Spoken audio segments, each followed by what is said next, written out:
right. Good morning, everyone.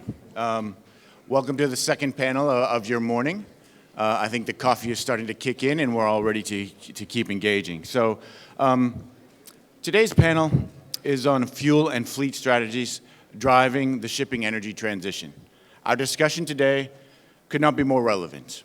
As the maritime industry navigates complex regulatory landscapes, technological achievements, advancements, and shifting market dynamics in the pursuit of, as discussed earlier, decarbonization. I'm privileged to have with us an esteemed panel of industry leaders, each of whom plays pivotal roles in shaping the future of shipping, both with their companies and through their leadership in key industry organizations. Their insights will be invaluable as we explore how fleets are adapting, how fuel strategies are evolving, and how industry organizations are working to drive this transformation forward. Let me first introduce our distinguished panelists. So first, Mr. Hing Chao, Executive Chairman of Kwong Maritime Transport Holdings and co-founder and chairman of the Hong Kong Chamber of Shipping. Mr. Chao, welcome and thank you for being here. Mr. Hajioannou, CEO of Safe Bulkers and Vice President of the Cyprus Union of Shipowners. Paulus, great to have you with us today. Mr. Mikki Koskinen, Managing Director, ECSA Shipping, and Vice President of the European Community Shipowners Associations. Mr. Koskinen, thank you.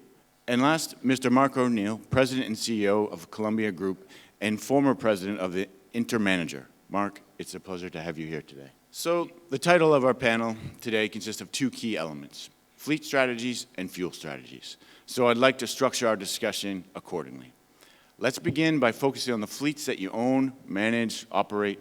Each of you leads a company that is navigating this transition in its own way, implementing strategies to enhance efficiencies, reduce emissions, and future-proof operations. Paulus, I'd like to start with you.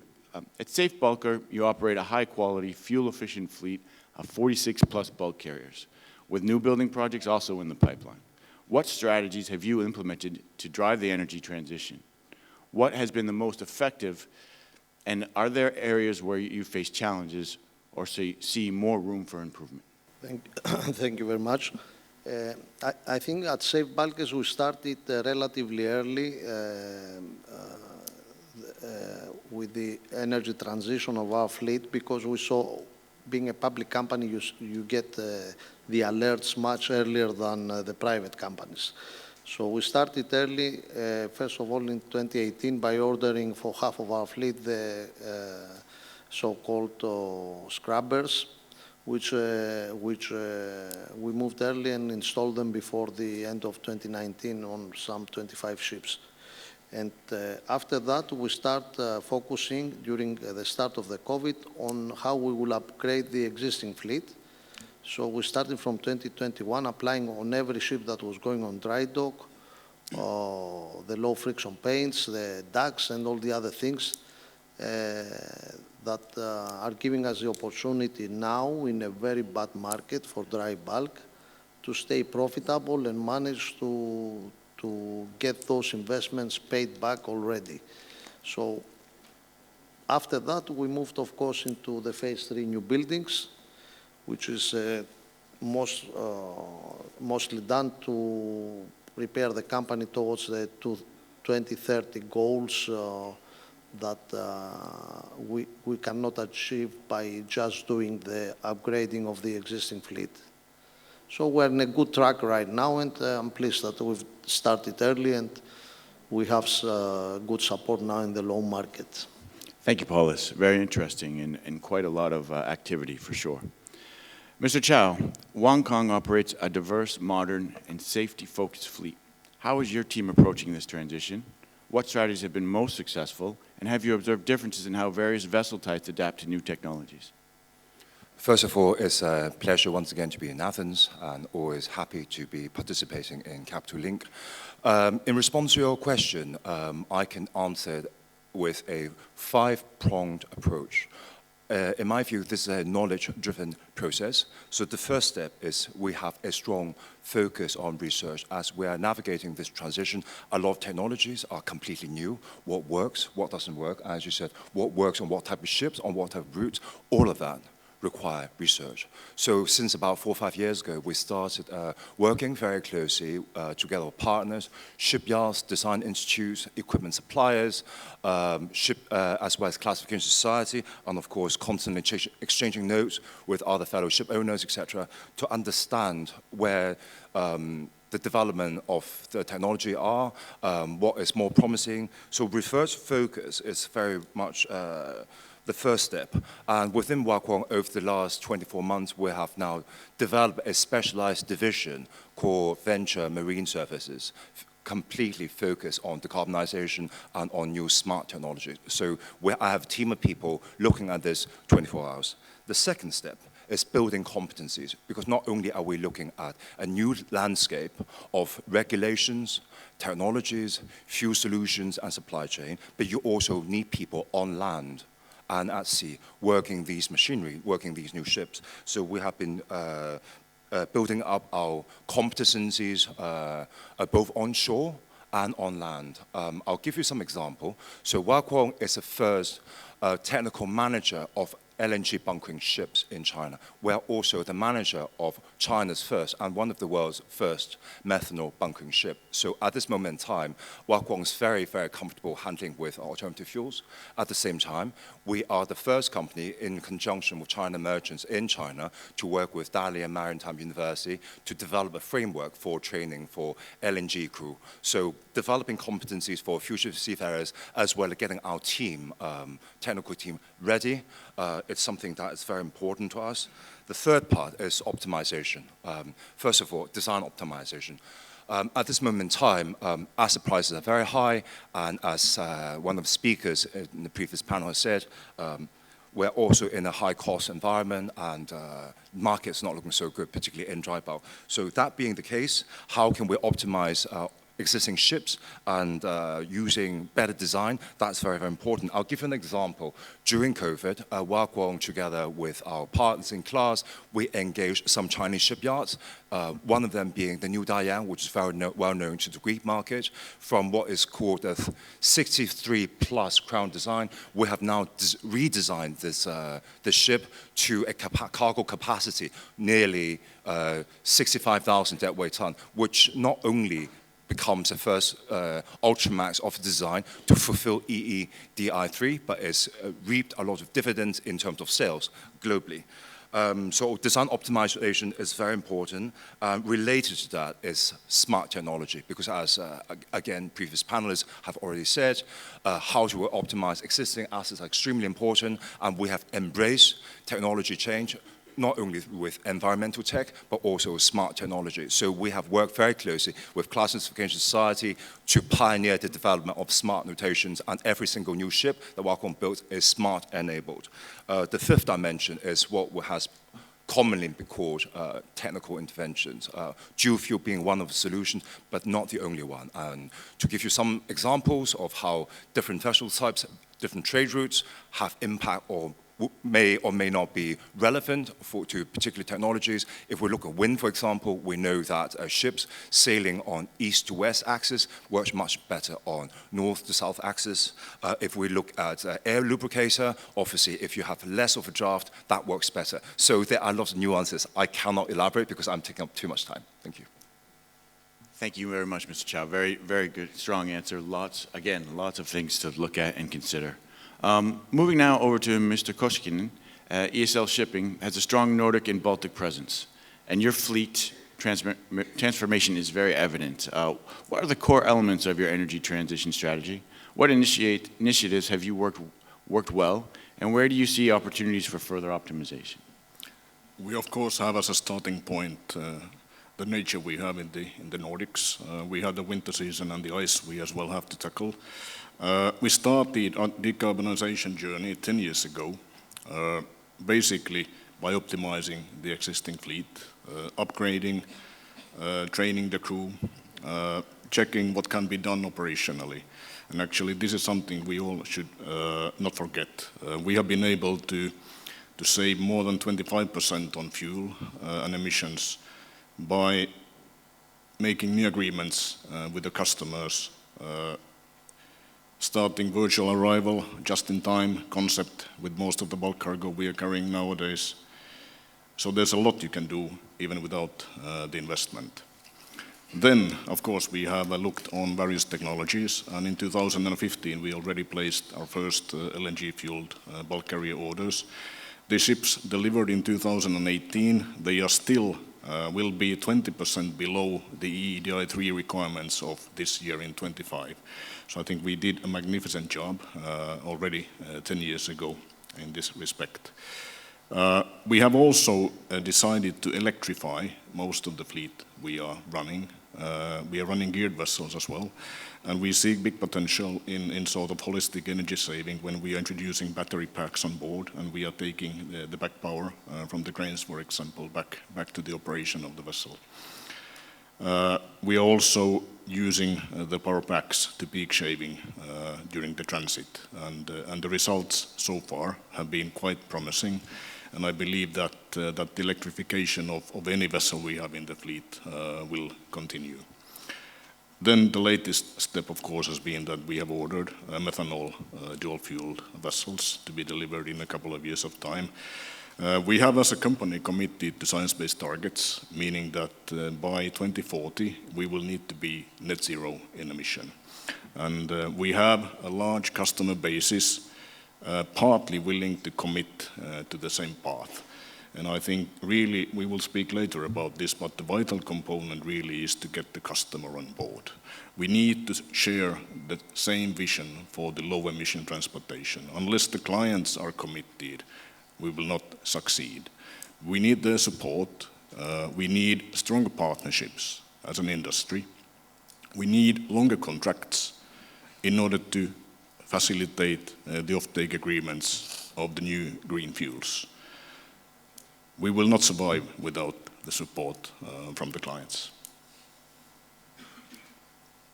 Thank you very much. Thank you. Now over to Mark. Columbia Group is a large, diversified global player in vessel management and operations. How are you and your team strategically positioning the group for this transition? What has been most effective? And is there anything that, in hindsight, you would have approached maybe differently? Mark? Yes, good morning, and thanks to Ezekiel, and thanks to Nicholas as well, and Capital Link for putting on another wonderful event. Look, as a supplier of maritime, integrated maritime services, we have to remain client-facing at all times, and we have to remain competent and relevant, and keep to that, I think, quality, competence side end of the spectrum. So we have to be aware of all of these issues as they develop. I personally am fascinated that we are 1 hour 15 minutes into Capital Link Athens, the heart of world shipping, and we have only alluded to Trump once. And I don't think the word Trump has actually been stated. And I think Trump, President Trump, is the 600-pound silverback sitting in the room. And equally important is his vice president, because whoever I talk to in the States, and we're talking about strategy here and how we strategize for the future, so we have to bear this in mind. Whoever I talk to, friends in the States, say that 160 people voted for this president, and this is not a flash in the pan. This is not likely to be a one-term wonder. This is likely to be, there's likely to be a successor in his vice president. So we have to formulate our strategy going forward accordingly. The ESG narrative is being changed by the day, by the minute. We're seeing orders, a flurry of orders coming out. And I wonder to what extent drill, baby, drill is compatible with all of the talk that we're hearing, particularly in Europe, on alternative fuels and decarbonization. Where is the interchange, as the Americans would call it, between drill, baby, drill and decarbonization and alternative fuels? We have to grapple with this issue. We cannot keep our heads stuck in the sand and pretend life goes on as normal, because otherwise we're going to end up with a rude awakening. I think we're seeing the established world order and the established world intelligent thinking being ripped up and trampled on, as I said, minute by minute. and we really have to try and formulate our positions in that new scenario. To what extent does this sort of carpet bombing of what we had before survive? Do alternative fuels, are alternative fuels realistic? A realistic alternative going forward, where drill baby drill presumably means drill carbon fossil fuels more, and that these fuels will play an increasingly important part in our future. So where does that sit with efficiencies? Where does that sit with optimizations and reducing carbon? Personal view, I don't think that the exchange between drill baby drill and decarbonisation lies in alternative fuels.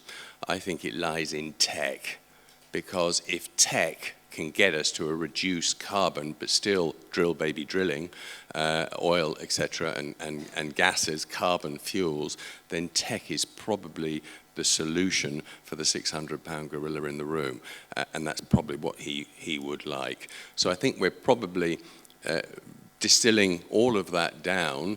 Our strategy is hedge, baby, hedge, and looking at all of these things and being very aware that there has been a mighty seismic shift in the alternative fuels decarbonisation debate that we must realise. And please, you know, we all have to be not only adaptive, as we heard in the first panel, but incredibly flexible going forward. We cannot be that VLCC that takes 10 kilometers to slow down. We have to be a very nimble, rigid hull inflatable that can change at a moment's notice when a flurry of executive orders come. And to do that, we really have to keep our eyes very much open and perhaps be slightly more realistic that there is a changed environment in shipping and in all other sectors. Mark, thank you very much. Very interesting comments. The silverback gorilla, I'll have to remember that one for sure. And it ties into nicely, though, to our next series of questions here, which is really on fuel strategies and the role of regulation.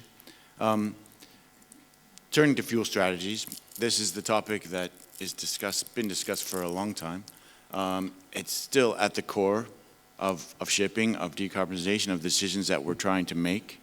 And then I'll fall back a little bit before the beginning of this year to 2024. We saw significant developments, at least I feel this way, particularly with the increased adoption of LNG dual fuel vessels, especially among major liner companies.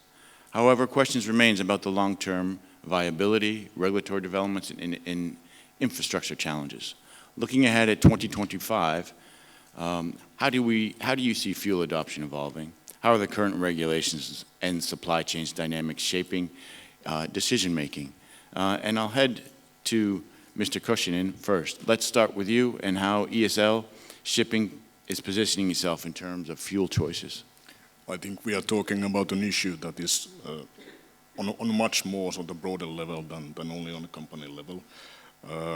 We would need stability, long-term regulatory framework to be in place in order to place the investment correctly.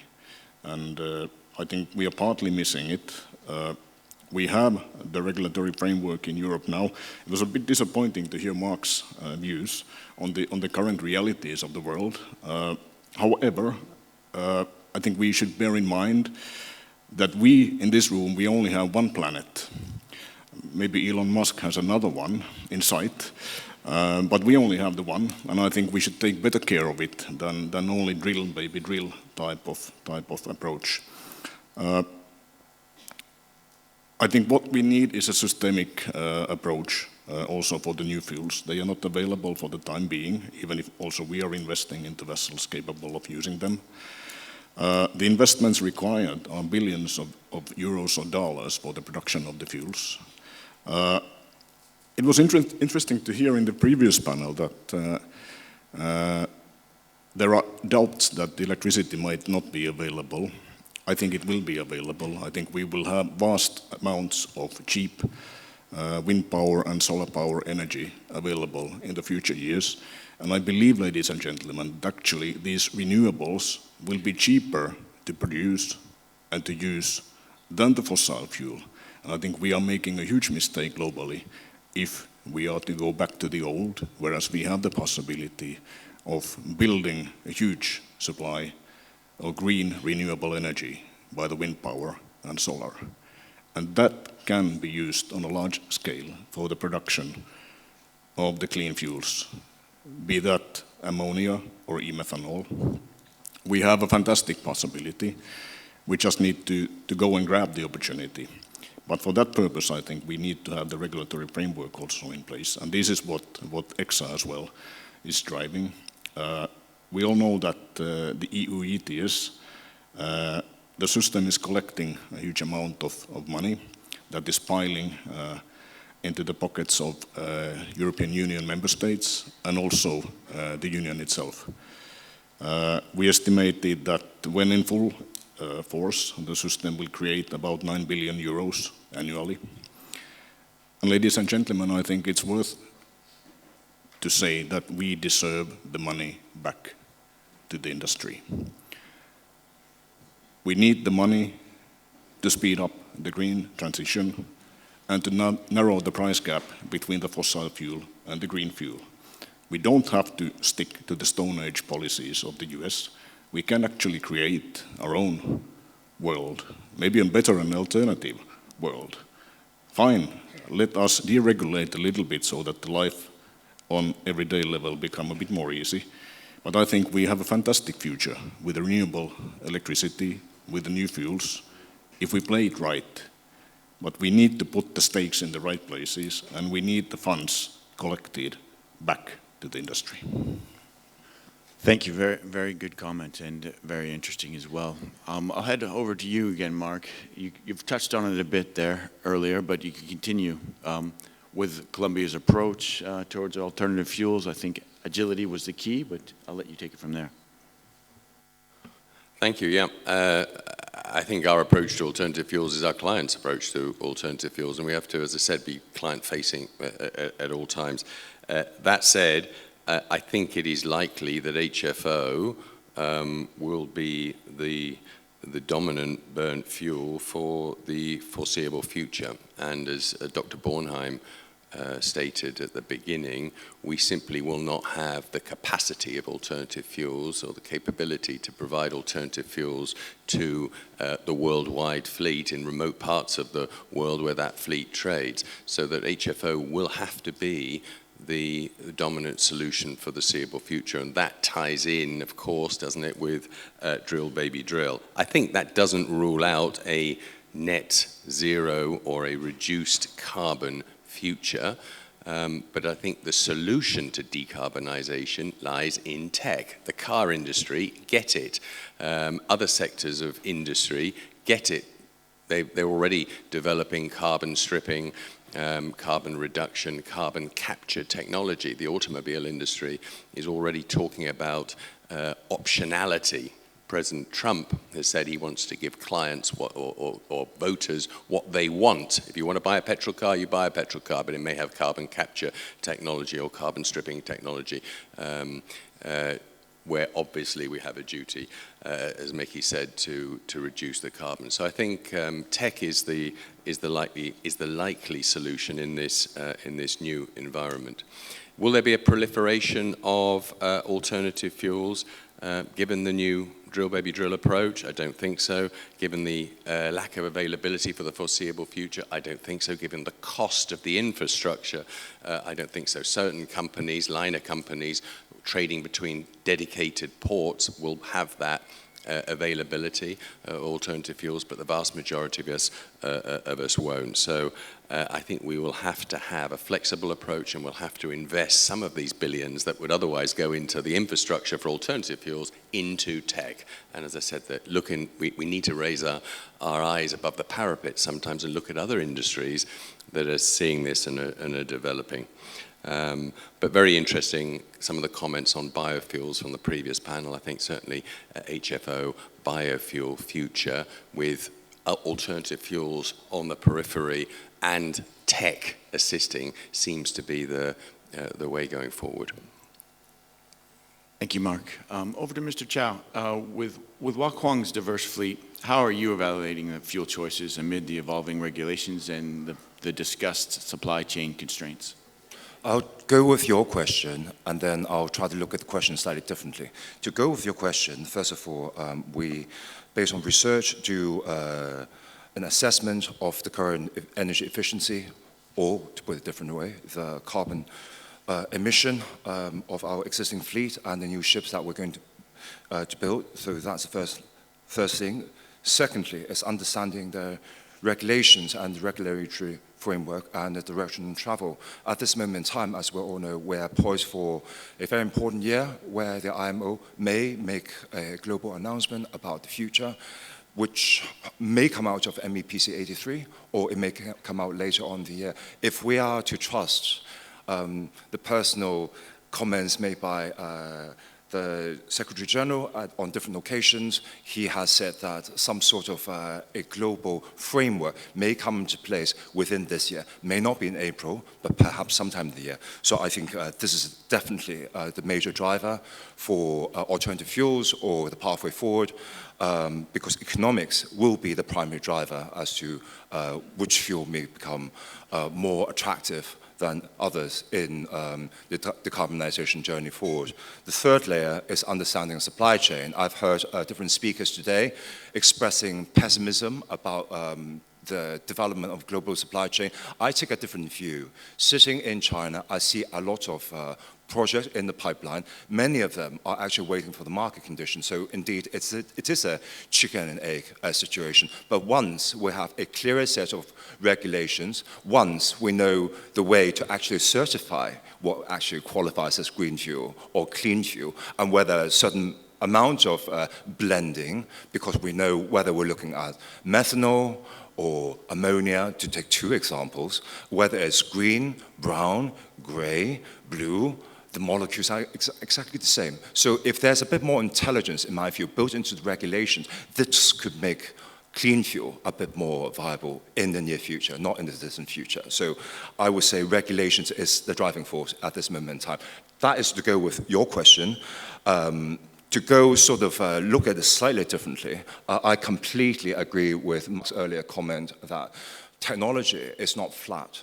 What was impossible yesterday has become not only possible, but widely available today. Green electricity's prices have dropped significantly. In certain countries like China, green electricity is on par with ordinary electricity. If that is something that could be replicated through global partnerships around different parts of the world, could green fuels or clean fuels become more viable? Perhaps, but perhaps there are also other ways. In China, we're talking about circularity, the circular economy of carbon itself. We must not forget that the idea is not to eliminate carbon use, because carbon is actually good for us. Carbon has brought millions upon millions of people out of poverty. It's how we use carbon in a very destructive industrial manner that's destructive to Earth, that's destructive to the future of mankind. That is the enemy, not carbon itself. So if we can use carbon more intelligently, and if technology has a role to play, why not? Very interesting, Mr. Chao. Very interesting. Jumping over to Paulus from Safe Bulkers, how's your perspective for the fuel landscape evolving, and what are your expectations in 2025? Yes, regarding the philosophy of our company, at least, is very basic. We think that you should be doing something ahead of the game, but up to a certain extent. And then see how it develops. We ordered 18 months ago dual fuel methanol Kamsamaxes with Tsuneishi shipyard. The ships are under construction right now, and they will be delivered in about a year's time, starting a year's time. I know less today about what will be the fuel of the future and if I will have methanol available when the ships are delivered. I thought I knew more 18 months ago, so things are not developing as fast as we would like, or I don't believe ship owners we will have in our hands the tools we will need, the bunkers. I don't know if this will be available in 2030. maybe some of it will be available for the large liner companies, which they have ordered 20,000 TEU vessels, tens of them, or 30, 40, 50 units each. They will take everything else, everything that is coming on available, whether this is gray or green methanol, and I doubt if we will be finding any methanol for the dry bulk owner of a couple of ships. Also, on top of that, we are facing another burden, which we imposed on ourselves with all the regulation that is hitting us at the same time in a low market. Right now, in dry bulk, which is not tanker business, is not container business, which is thriving, we have to do the accountant, to be the accountant for the collection of the EU ETS. Right now, we have ships fixed with operators at 15,000 that the operator is earning 5,000. You have to do the chasing for people to reimburse you the EU ETS. So we're doing the collector, the tax collector, you may call us anything you want, but this is a very, very slow process. So at the end of when we have to pay those for 2024 to the authorities, I doubt if more than 80% of our charters would have paid this to us. So we will be chasing around, we will have to pay it, and we will be chasing around for the rest. So we must be more clever when the global standard comes from the IMO, how this will be passed to the commercial operator, and how the owner who cannot collect from an inferior charterer and charter will not be willing to pay it back, how we will be able to collect it. So these are things that in the good market we never care about, and we believe that the charterer will always pay those things. I'm afraid that this will not be the scenario. We have right now those who are in the dry bulk, a very bad market, a very low market. It's a market that's greatly affected by the talk of imposition of tariffs between the major economies of the world. This will lead in a disaster of how all this will be collected. Our methanol ships, I don't think will have better employment than the non-methanol ships for the first 2-3 years. So what we are doing as a company is at least we are improving the efficiency of our existing ships. We cannot use wind, as Mr. Chao said, on bulkers because they are going in so many small ports around the world. Wind, which is free, of course, is coming from God and from the seas. We cannot use it on bulkers because medium-sized bulkers could not enter ports. They will decline them at terminals in Australia, in the US, here, there. So it's more for this sort of technologies is more available for contract ships that they have a certain COA carrying maybe, I don't know, from West Australia to China, and you get the permit from 3 loading ports and 3 discharging ports, and you can do this employment. So ourselves, we are using digital technology. We're using a very good Greek company, which I also see here today, for getting all the information from our ships in the office and trying to optimize those. We are using the previous things I mentioned, the paints, the ducts, and all these things.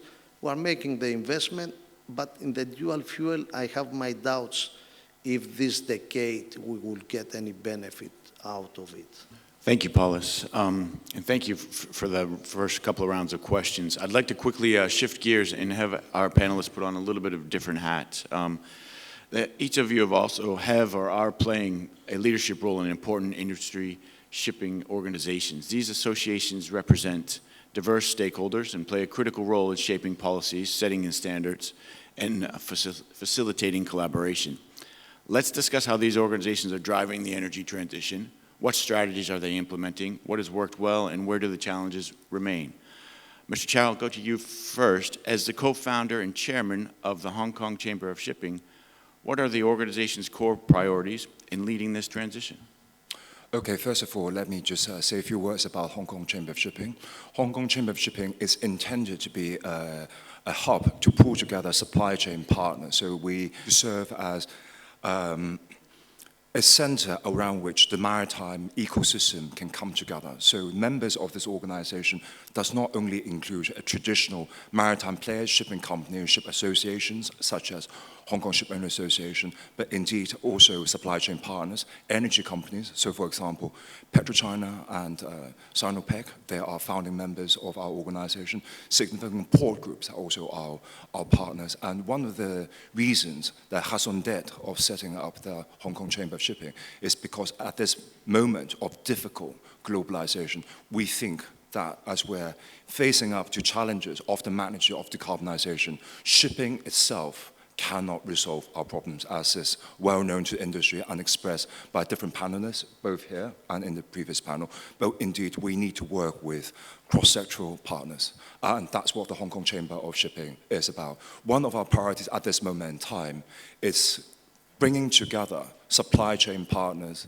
from electrification company, energy company, to companies that specialize in the production of hydrogen and green fuel, certification bodies, ports, bunkering companies, and shipping companies to construct a full supply chain. And hopefully, with, if we're able to put together this demo in China, this is something that could be replicated in other parts of the world and show the way forward, because I am optimistic that something can be done. But we are in this chicken and egg scenario, and I think the more transparency we create in the supply chain, the more we can aggregate both demand and supply, the more we can move the agenda forward. So that is one of the agenda we're focusing on, and I think for the global shipping community, that is perhaps the most pertinent point. Thank you. Thank you. And moving quickly, time is running. Paulus, in your role as a Cyprus Union of Shipowners.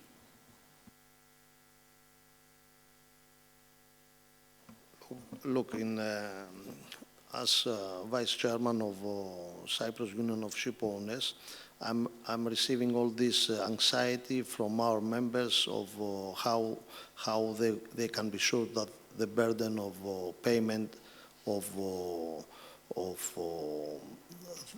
taxation, EU ETS, fuel EU, does not come to their shoulders. This is what they are worried about. They are worried about that the commercial operator will find excuses to escape from their obligations. Take, for example, the fuel EU that is we are charging from the 1st of January of 2025. We are negotiating with every other charterer a new clause. They are coming and they are proposing clauses. We want this clause to apply. We don't accept BIMCO. We don't want to use this. We have our own standards. Big charterers, so each one is proposing a different clause. We go through our legal departments. If you are a listed company, okay, you are more organized and you can negotiate certain things. But a smaller owner, we are driving him out of business. There must be a global standard. There must be, I don't know why we are not thinking on the global level, on the IMO level, to be a charge on the bankers, the guy who pays for the bankers, the guy who pays the bankers to pay for all these costs. Why to burden the owner more and more? We are interested in safety matters, in crewing shortages, in tariffs in the trade. We are driving European ship owners out of business. We don't want to make the ship owner the tax collector. We need to pass charges to the people, to the commercial operator directly. Why for me to negotiate with this charterer a different clause for the fuel EU? Why the charterer to have a right to offset costs by buying and by owners financing, or by, I don't know, borrowing from next year to this year and all these complications? These are the things that are worrying ship owners, not necessarily the big liner companies or well-organized companies of 200 ships or 150 ships, but the owner of 10 ships, 20 ships, how he will manage to cope with all these things? So we're driving smaller Greek ship owners out of business. We have to address this issue and try to simplify matters, not to make them more complicated. Thank you, Paulus. Over to Mark, as the former president of InterManager. Yes, very quickly. I think many of these associations, with the best intentions, sometimes pursue a course that they think is in the best interests of their members, and it isn't necessarily so. So I think all of these associations have to provide guidance to their members, but they have to provide relevant guidance in the best interests of their clients, having regard to circumstances and changing circumstances as we see now, so that we get away from this VLCC analogy or metaphor and get to the rigid hull inflatable. We have to be extremely nimble, and I think all of these associations owe it to their members to be just that, and there's no time like the present for such nimbleness. Thank you, Mark. And last but not least, to wrap up our panel for today, as we are running out of time, Mr. Koskinen, as the Vice President of ECSA, what are the key strategies in this organization pursuing? To put it in short, I think ECSA's priority is to retain competitiveness of shipping industry in Europe. Very clearly, we are requiring a level playing field in the competition against international flags. We must have a fit-for-purpose taxation and regulatory framework for the industries. All of you in this room, you have made shipping a true European success story. Whereas Europe stands for 15% of the world GDP, European owners are controlling 40% of the world commercial fleet. And really, we need to maintain the future of this success story. And there also, we need to bear in mind the very important matter is availability of competence for the ships and to the offices as well. And there the association is doing a really good job nowadays, highlighting the needs for education systems globally and all that. I think, to put it in short, we need to be competitive as an industry.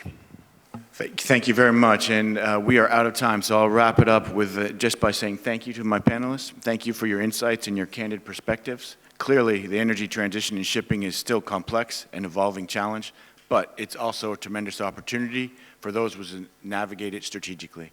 And my takeaways from this panel would be simply two words I heard that I think may jumpstart to 2025, and that is tech and investment. Thank you all.